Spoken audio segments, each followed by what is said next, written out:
Alright then, lads, ladies, and those of us who know better, my name is Jackson MTT Kenny, and welcome back to Bold and Bright.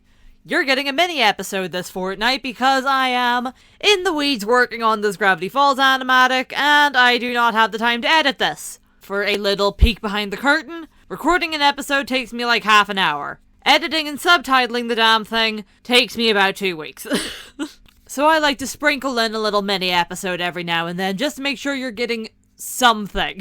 And the thing that I feel like infodumping about today is Epic the Musical. Epic started off as a small wee project thing over on TikTok by, and I really hope I'm saying his name right, Jorge Rivera Herranz? I really hope I'm getting that right. Look, he started a gimmick of calling himself Mr. Jalapeno, and that is the name my brain keeps saving him as. Thank you, Mr. Jalapeno, but for purposes of discussion, he's gonna be Jorge because I am, not gonna lie, a little bit sleepy. And if you didn't guess by my name being Jackson, I have been a huge Greek mythology nerd for years. It's maybe not quite as strong now as it was when I was like 13, but it's definitely still very much present. I mean, I didn't bother to read Circe, the Taking of the Girls, the sequel to Taking of the Girls, and, oh my god, Song of Achilles. I've got translations of ancient gay poems. I reread the Percy Jackson series quite often. It's the musical based off. It's one of my favorite things.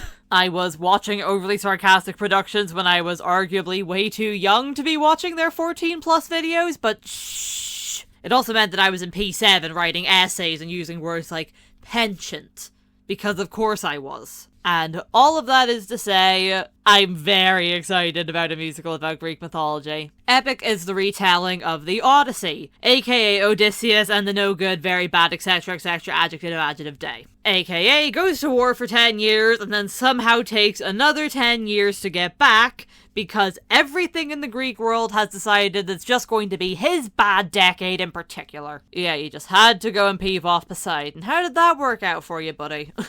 And Jorge, being an anime fan, has been releasing it in parts. Troy Saga, Cyclops Saga, Ocean Saga, Circe Saga, Underworld Saga, and the most recent one was the Thunder Saga. If you go back through my videos, you'll see that I did an animatic earlier this year of I'm Not Sorry for Loving You. That saga isn't even out yet, but we've been getting wee snippets for ages.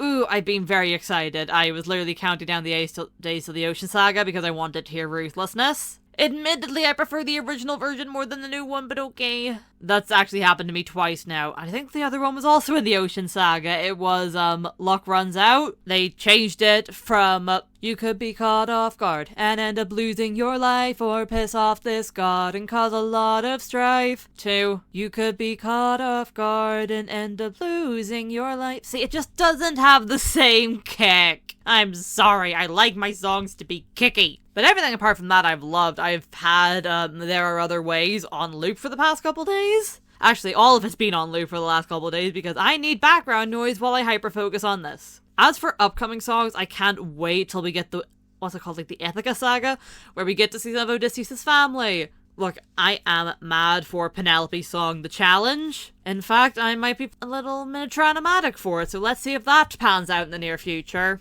And Telemachus' songs are so catchy and upbeat, that is exactly the vibe. And since I'm still trying to keep this brief, I will just mention that Epic is basically a corruption arc, and I love it. Look, every saga ends with what Jorge calls a boss battle, so they have a big musical song and he defeats someone standing in his way. One of the last songs in the entire thing, the final boss battle, is the suitors having a go at his wife versus Odysseus. Let that sink in. All the boss battles up to this point have been Odysseus versus someone. And then we get put in the perspective of someone who actually has to go up against this motherfricker, and he's picking them off one by one in dark hallways. Ooh, it's spooky, I like it. Honestly, they had it coming. I would say that this musical is a lot fairer to women than the original canon ever was. Odysseus barely even thinks about cheating on his wife. Never mind actually doing it, Mr. I spent like 5 years on an island with Dido. But all in all, absolutely fabulous musical. Go listen to it so other people can hyperfixate on it with me, because it's so good. I first heard about it on ABD Illustrate's video about just small little niche musicals. And ironically, every musical that he mentioned in that video, Legally Blonde the Musical, Starry, and Epic, have all wound up being favorites of mine. It's just been a good couple years for musicals in general. Oh my god, speaking of musicals on Greek mythology, I'm gonna be able to go see The Lightning Thief next year. You have no idea how hyped I am about that. It's going to be great! I will also probably come out of the theatre and cry for 10 minutes, but I'm braced for that, I swear. Now on to the outro. I have an art blog on Tumblr. You can find me. I'm at Blue Bold and Bright or Jackson MTT Kenny. This podcast usually releases a new episode every 2 weeks, but I think... Oh god, I really should have my schedule beside me when I'm talking about release dates, but I think this is going to be the last one, and then the upload date after this is going to be for the animatic, and then business as usual. And also, since I've been doing this for, god, nearly a year now, I think it's about time I start reminding people to like and subscribe. That's where you press the wee button, so every time an episode comes out, you get to know about it. Because these come out every 2 weeks. And they take a bit of work, so it'd be nice to see the little like buttons beside it. No pressure. And since that's everything, my name is Jackson MTT Kenny, and this has been Bold and Bright.